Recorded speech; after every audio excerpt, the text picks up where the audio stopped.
आज हम इस वीडियो में करेंगे क्लास 8 हिंदी मंजरी बुक का पाठ 9 हिंदी विश्व शांति की भाषा है।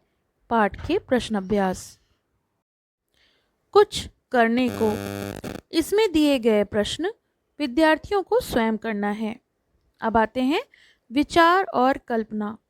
इसका प्रश्न 1, यदि पेड़ पौधे और जीव जंतु भी भाषा बोलने में यानी उनको भी बातचीत करना आती हो तो वो हमसे क्या क्या चिंताएं बताते, इसका वातावरण पर क्या प्रभाव पड़ता? तो इसका उत्तर है पेड़ पौधे और जीव जंतु का भाषा बोलने में सक्षम होना कल्पनातीत है। मीन्स कि हम कल्पना ही कर सकते हैं कि वो बातचीत कर सकते हैं। प्रश्न 2, हिंदी भारत की राष्ट्रभाषा है किंतु देश के अनेक प्रदेशों में इसके अतिरिक्त प्रादेशिक भाषाएं भी बोली जाती हैं। नीचे लिखी गई भाषाओं को उनके प्रदेशों से मिलान कीजिए। तो हमारे देश में बहुत सारी भाषाएं बोली जाती हैं, हमें इन भाषाओं को उनके प्रदेश से मिलान करना है। तो जैसे पहला दिया हुआ है मराठी। मराठी महाराष्ट्र में बोली जाती है, मलयालम केरल में, कन्नड़ कर्नाटक में, तेलुगु आंध्र प्रदेश और तमिल तमिलनाडु में। बातचीत से। इसका प्रश्न 1, साइची माकिनो भारत कब और किस कार्य के लिए आए?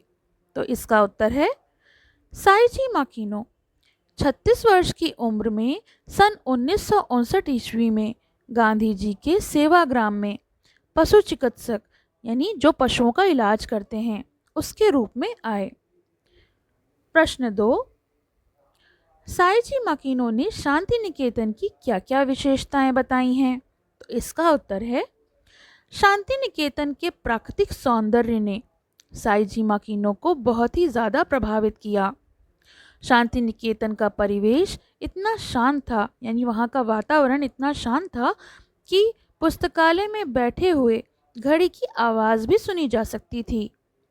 शांति निकेतन में विश्व की तमाम संस्कृतियों को समाये रखने की क्षमता है। प्रश्न 3, साइची माकिनो को ग्वालियर की बिरला फैक्ट्री में क्यों जाना पड़ा? तो इसका उत्तर है ग्वालियर में जापानी तकनीक से बिरला फैक्ट्री लगाई गई। जापानी इंजीनियर हिंदी नहीं जानते थे और फैक्ट्री मजदूर जापानी भाषा से अनभिज्ञ थे, यानी उन्हें जापानी भाषा नहीं आती थी। अतः साइची माकिनो वहाँ दुभाषीय के रूप में गए जो एक दूसरे को उनकी भाषा में उनकी बातों को समझा सकें। प्रश्न 4, साइची की क्या कामना है? तो इसका उत्तर है साइची की कामना है कि हिंदी विश्व शांति की भाषा बने और वह जीवन पर्यंत इससे जुड़े रहें। प्रश्न 5, जापान में हिंदी की क्या स्थिति है? तो इसका उत्तर है जापान में हिंदी का बहुत सम्मान है। ओसाका और टोक्यो में बीए और एमए स्तर तक हिंदी पढ़ाई जाती है। जापानी में संस्कृत शब्द भरे पड़े हैं। प्रश्न 6, साइची ने पाठकों को कौन सा संदेश देना चाहा है? तो इसका उत्तर है साइची का पाठकों के लिए संदेश है कि अपने देश को आगे बढ़ाने के लिए अपनी भाषा और संस्कृति ही काम आती है। प्रश्न 7, हिंदी भाषा के क्षेत्र में कुछ जापानी लेखकों ने कार्य किए हैं। स्तंभ का में कार्य दिए गए हैं और स्तंभ खा में उनके नाम लिखे गए हैं। उनका सही सही मिलान करके लिखिए। तो यहाँ पर सही मिलान करके दिया गया है, स्तंभ का में कार्य हैं और स्तंभ खा में नाम। भीष्म कहानी के तमस का जापानी अनुवाद, तो ये प्रोफेसर ताशियो तनाका ने लिखा है। हिंदी शब्दकोश व गांधी जी की आत्मकथा का अनुवाद, तो ये प्रोफेसर कोगा ने लिखा है। हिंदी नाटक लेखन और मंचन, तो ये प्रोफेसर मिज़ोकामी ने लिखा है।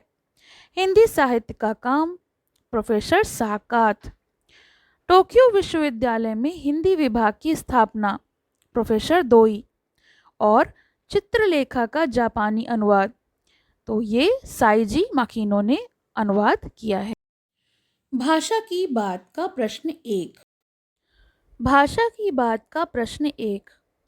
भाषा के सौंदर्य से संबंधित निम्नलिखित वाक्यों को ध्यान से पढ़िए।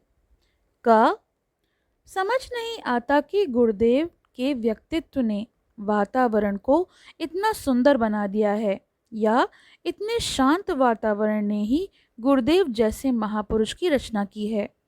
तो इसका उत्तर है, समझ नहीं आता कि सत्य और अहिंसा की पूजा से गांधी जी महान बने, या गांधी जी की महानता से सत्य और अहिंसा का प्रचार हुआ।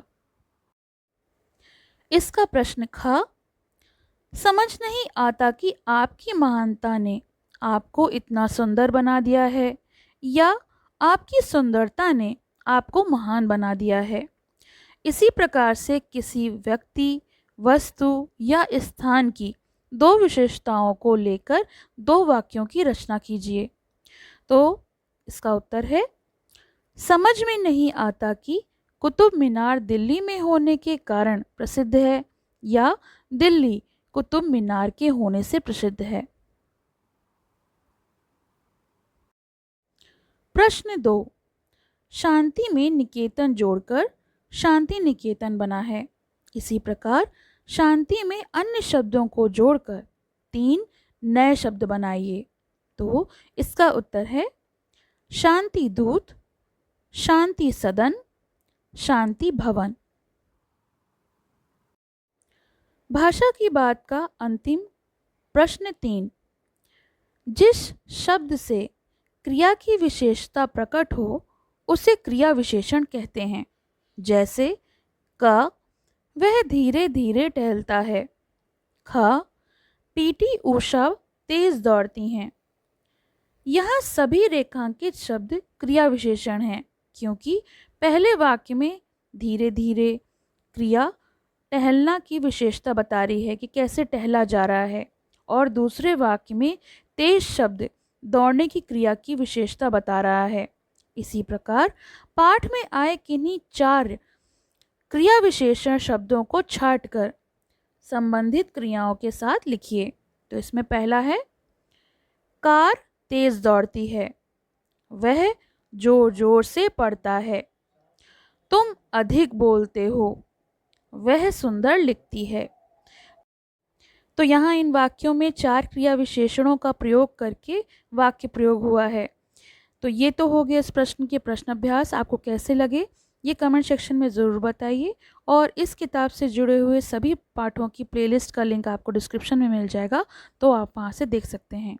अभी तक आपने मेरे चैनल को सब्सक्राइब नहीं किया है तो सब्सक्राइब कर लें, और बेल आइकन को प्रेस करना ना भूलें, जिससे कि आपको आने वाले वीडियोज़ के अपडेट्स मिलते रहें। धन्यवाद।